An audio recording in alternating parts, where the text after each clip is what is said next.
folks, welcome back. So today we're going to talk about Thomas Crooks' assassination attempt on Trump. I've been glued to this story. I've been fascinated by assassination and assassination attempts on heads of state since I was a kid. These stories are always one for the books. So we're going to go through the story.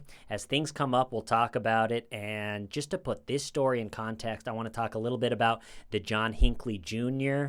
assassination attempt on Reagan story a little bit, and then maybe even a little bit about the JFK assassination. But let's get right into it. So Thomas Crooks, 20 years old, he lived an hour away from where the shooting took place with his parents.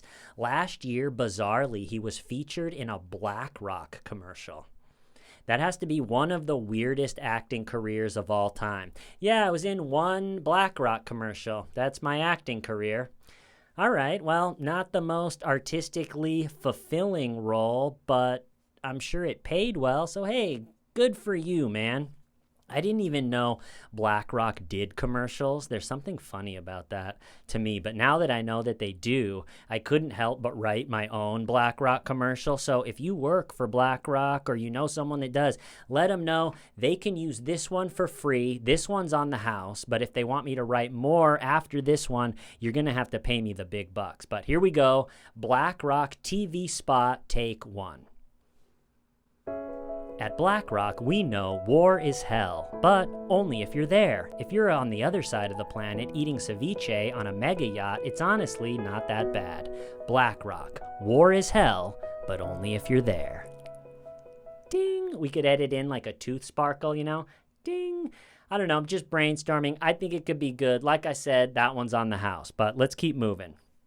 Thomas Crooks and his dad were members of a shooting club at the local gun range, so Crooks did have shooting experience and access to the gun through his dad. The day before the shooting, they're reporting that Crooks went to the gun range for some target practice and went to Home Depot and bought a 5-foot ladder. The next day, the day of the shooting, they're reporting that he went and bought 50 rounds of ammunition and then went and told his dad, "Hey, Dad, I'm going to the gun range. Can you give me a rifle?" And his dad said, "Oh, yeah, all right, if you're going to go to the gun range," and gave him the rifle. They're also saying that his dad started to be alarmed when he couldn't get a hold of him after a while. And then when he saw the news, he thought, oh, God, and then called the local authorities. And so here we are. Thomas Crooks has his ladder, the ammunition, Dad's gun. He's an hour away, so at that point he drives the hour to, I think it's Butler, Pennsylvania, to the fairgrounds type venue. It wasn't in a stadium or anything, where the Trump rally was taking place. I keep thinking about back when I was going to college, Obama was campaigning, and on a campaign stop, he stopped and did a speech at the university I was going to, and we all went and checked it out. And the security was beyond crazy. Even to get, I think the closest we were was maybe a mile and a half away. We went through so much security, and there's these big metal gates funneling people. You couldn't really go the way you normally would get around the campus. So all of a sudden, even though I was very familiar with the campus, I couldn't figure out, I was trying to meet some people, I couldn't figure out how to get to them, I couldn't figure out how to get closer. I ended up just watching it, or I guess listening to it. I couldn't even really see them. I just listened to it. They felt bad for us because they stuck a speaker in the ground like a mile out where I was. So I just sat by this speaker and listened to it, but it was kind of a disaster trying to meet up with people. And then if you were trying to get home over there, you couldn't because of all of the gates and the funneling of people. So I just keep thinking of that story in my head while Thomas Crooks is driving that hour to a area that I think maybe he had been there a bunch to other events, or as a kid, maybe they went to some fair once a year. I don't know. I would love for an investigation for it to come out that whether he was familiar with that area or not, or was it in his Google searches that he had been staring at an aerial view and trying to figure out. But it really starts to get hard to believe that on the day of the event, where the Secret Service has already taken over the security of it, and there's local law enforcement everywhere, and it's a campaign event and all the security that comes with it, it's hard to believe that someone that doesn't live in the area could drive down there, find a parking spot, and then wander around with a gun and a ladder, and not only just wander around, but actually find a rooftop. Hey, this is pretty good. Wow, there's no one even up there. There's no Secret Service. There's no law enforcement. The fact that there was no one on that roof, which was a perfect place to get shots off. You really couldn't draw up a better spot to try to get the assassination off, is that roof. It was close, only like 435 feet away. It just was right there, a straight shot. And so that's why the director of Secret Service, Kimberly Cheadle, is going down in flames because of this, because there's not really an excuse, and they haven't put one out. They've just saying it was a total failure. We're going to be transparent. What was that? Something sounded like someone just fell down the stairs. But anyway, we're going to be totally transparent. We're going to do an investigation. We're going to put it all out. And so I was thinking when she said that, like, all right, I'm interested to see what that investigation, what comes out with that. But then she kind of answered the biggest question later in the interview, which, why wasn't someone on that roof? This wasn't an urban setting where there's countless buildings and balconies and terraces, and it would be totally impossible to put someone on everything. This is farm country where there was one clump of buildings by the stage, where the Secret Service were, and then just one other possibility where Thomas Crooks was able to get up, settle down, and get shots off. So it's, again, another part that's really hard to believe. As the Secret Service got to the venue, and it's like, all right, let's lock it down. Let's make it safe.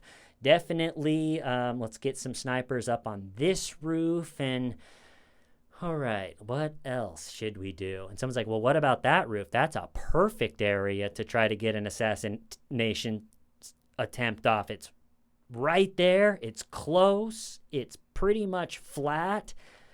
That looks pretty good. And it's, yeah, you know what? And this was her answer.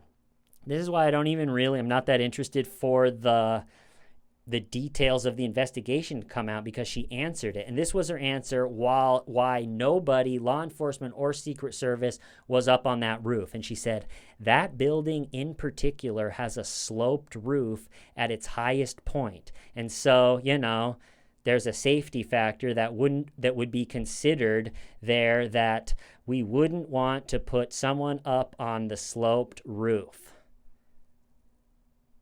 That was the answer from the director of the Secret Service. That doesn't make any sense. One, I think the Secret Service agents and the law enforcement could handle it. It looked like about a 3-degree angle. The roof that the snipers were on, just from the pictures, looks way more sloped. The thumbnail picture that I'm going to use for this video, look at that. The slope is so gradual that answer, that's hard to believe that's the answer. But somehow they decided the slope is way too scary to put anybody up there, even though it's the perfect spot to try to get off an assassination attempt. And so what she said is, instead of securing on top, they secured inside that building. All right, so there you go. But where the whole thing starts to be like, this smells fishy, this is hard to believe, is that 20-year-old Crooks could drive down there into the security and the parking. I'm sure they were telling people where to go, not only get down there and get into the event, but able to wander around, notice that there wasn't someone up there, use the ladder to get up onto the roof. A story that they were reporting for like a day or two, but now I haven't heard for a few days, is they reported that he was up on the roof and a uniformed police officer, hey, what the hell, noticed the ladder that was propped up, climbed up it, and that Crooks saw him, pointed the rifle at him, the cop, because he was severely outgunned and was just like, quickly climbed down the ladder so he didn't get shot. And then still, Crooks had enough time to crawl over and settle down and aim and get shots off. So I don't know, again, if that's true, but that's another crazy story. But so now he's up on, somehow he was able to wander around with the rifle and the ladder and find the perfect rooftop that didn't have anybody on it. And then so he's up there, and as he's bear crawling, one thing first is I've also heard reports that before he was up on the roof, Secret Service saw him come out with a rangefinder, like a little binocular type thing that lets you see how far something is away if you're wanting to shoot it. And so they saw him there and maybe talked or discussed about him on the radio, and then he came back with a backpack and was milling around. So it sounds like they saw him around that area doing things. And then once he's up on the roof, there's that guy with red hair that did an interview where they were telling police, look, there's a guy crawling with a gun right there. What's going on? He has a gun right there. And minutes and minutes and minutes went by where nothing happened, and he was able to, even with all of that, somehow he was able to get that close with that gun. It's not like he had this little tiny revolver that is easy to hide and from some parking lot way far away shot off wild shots. No, he was able to get into the perfect spot, settle in, aim, and get shots off. They were whizzing by Trump. One went through the ear. One hit a firefighter and a dad named Corey in the head, killed him. Another person that was just in the crowd was an ER doctor. He ran over to try to help Corey, the firefighter, and even though brain matter was leaking out of Corey's head, the ER doctor went into life-saving procedures and really tried to help him. And then the ER doctor did an interview afterwards, and he had blood all over him. It looked like battlefield type stuff. And it was a gut-wrenching interview, you know. He looked like he was about to cry, and he just said, I tried everything I could do.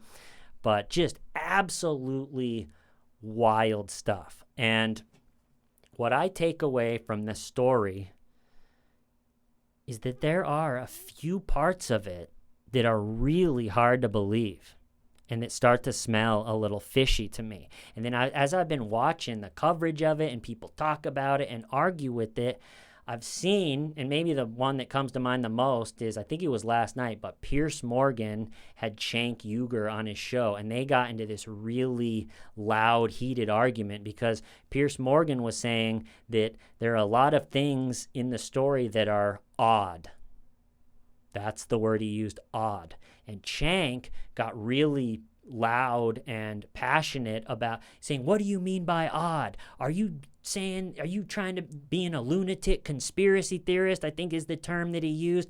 And Pierce didn't like being called a lunatic conspiracy theorist, and he pulled back immediately and was like, no, I'm not saying anything like conspiracy theory happened. I'm just saying it's odd. And I'm sitting there going, Pierce, have a little backbone. Odd is the biggest understatement of the century. This stuff is straight up unbelievable. Like, I can't believe it that is just what happened. So, but maybe it's just stunningly unbelievable failure by the Secret Service, and I've been lulled to sleep because something like this hasn't happened for a really long time. But for me, starting to inch towards the this feels like a conspiracy, doesn't feel that crazy. And I don't think that should be used to censor people and shut people down, because you can go, what are you, a lunatic conspiracy theorist? And then you see people go, no, I'm not. I'm just saying it's odd. I don't want to be called a lunatic conspiracy theorist, but just saying that, yeah, he was able to find the one roof and they decided because there was a little bit of slope and, yep, sounds good to me, totally believable, let's just move on. I'm having a hard time doing that.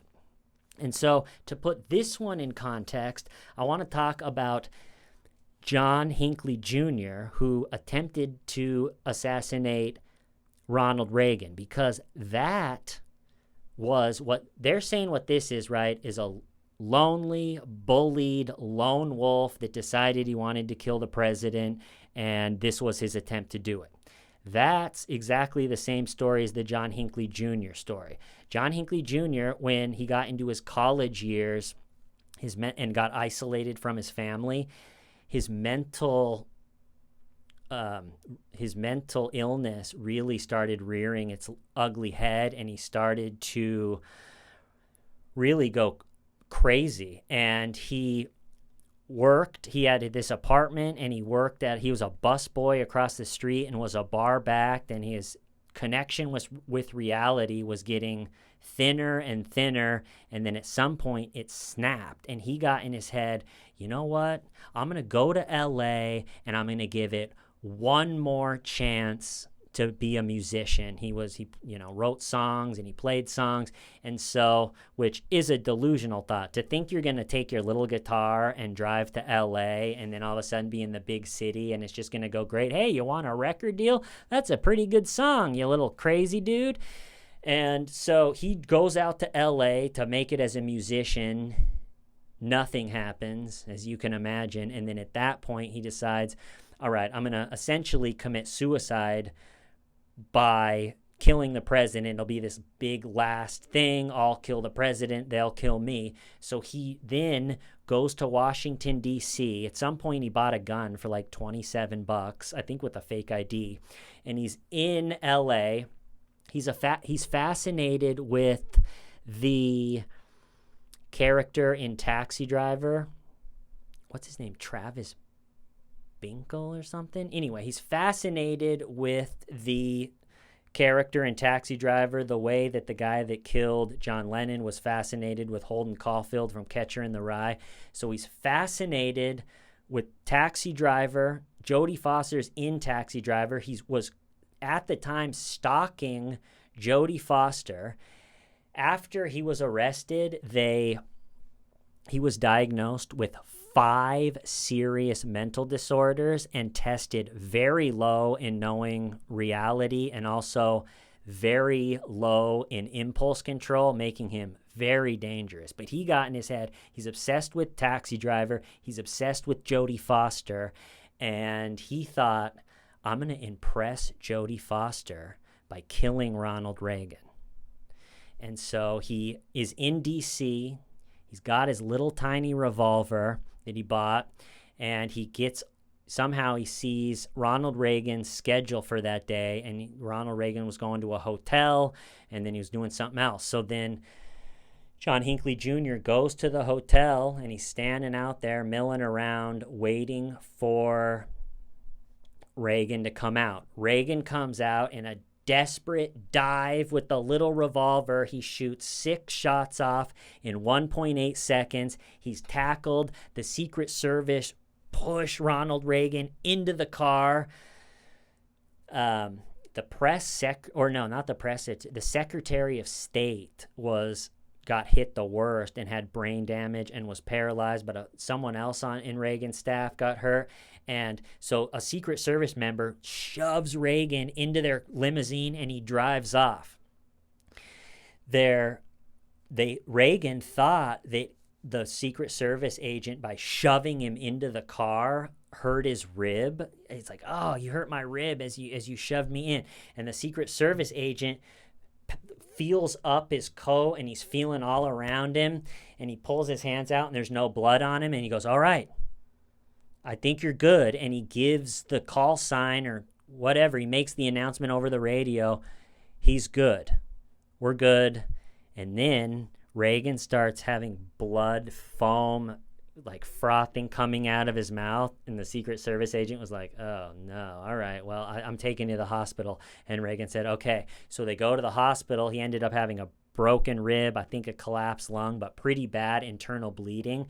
a bullet ricocheted off the limo and hit Reagan and still did all of that damage, but he lived. Just an attempt. And so why I bring up that story right after this one is, so the difference I think in these two stories, if they're both lone, disturbed young men who are depraved that want to do one last thing as kind of a way to commit suicide, but also have infamy and be famous and kill the president. The difference between them, if they're supposed to be the same, the difference between them is there's not one part of the John Hinckley Jr. who did work alone, who was totally crazy.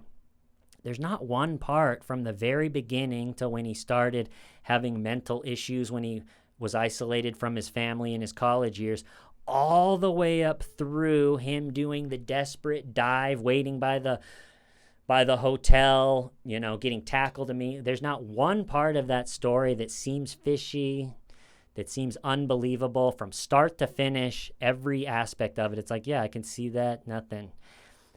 This one, the Thomas Crooks one, is not like that. So let's go back to another one in American history, the JFK assassination. And at this point, it's pretty much known out there. I've read a couple books on it. There's pretty good documentaries on YouTube that are, it's like respected at this point. I don't even think it's really considered a conspiracy theory that that JFK was killed by the government. Right? He was the young new president, and the old CIA guys had already had it all planned out, what they wanted to do with Cuba and Vietnam. And they thought, Kennedy, this new president, he'll go along with it, and he didn't. And I always imagine a scene where a old, mean-faced CIA agent asks, hey, JFK, can I talk to you alone for a second in the other room? And JFK's like, yeah, no problem. And they go in there, and then as soon as the door shuts, the CIA agent's face changes, and he says, listen here, boyo. We've been doing this since before you were playing with your little pink toes. So let's get something straight. The wars will never end. You got that? And Kennedy said, no.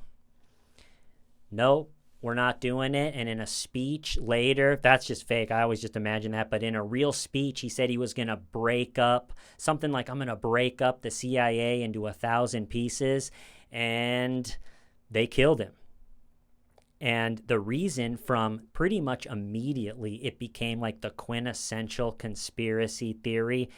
No one believed it because there was so many aspects of how Kennedy wound up dead that just didn't make sense. It's like, so wait, so you did a convertible limousine at an extremely slow pace. You decided not to have Secret Service around. Just like this Thomas Crooks story, I'm not going to go into it. Like I said, there's many documentaries. That's not what this episode is. But just like that one, there were so many aspects of the story that it's like, I don't know, I really just can't see that happening. It just smells fishy. And so, in my opinion, this Thomas Crooks one, if you just look at that, like those three, it's much more like the JFK one, where some guy was able to lay down with a rifle, get a good shot off. It wasn't some desperate, like, dive out with a tiny revolver. But absolutely wild story.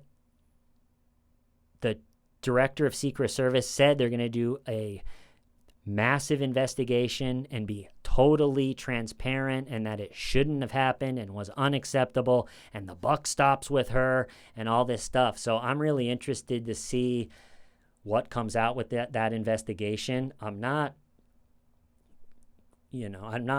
thinking it's going to be anything too mind-blowing because of the way she answered. Why wasn't there someone on the roof with just, yeah, it's a little safety concern. It's sloped about 1 degree. way too dangerous for a Secret Service agent. So we just thought, you know what? Let's not put anyone up there. Let's not put any security around it to make sure no one climbs up. And when someone does climb up, let's make sure they have some time to settle in, aim a little bit. And there's not too many moments like witnessing bullets whizzing by Trump and one going through his ear. There's not too many moments like that will happen in your life. Me and my friend were texting about it, and I think it's like COVID is definitely one of those, and 9/11 is definitely one of those. But being able to witness the footage, and some people witnessed it live, of a former U.S. president and the candidate for one of the major parties having AR-15 bullets whizzing past him, really is a crazy event that we all just went through. So I'm going to cut it off there. I love you all. I'll see you next time. Why? Stavin' why? Shamida.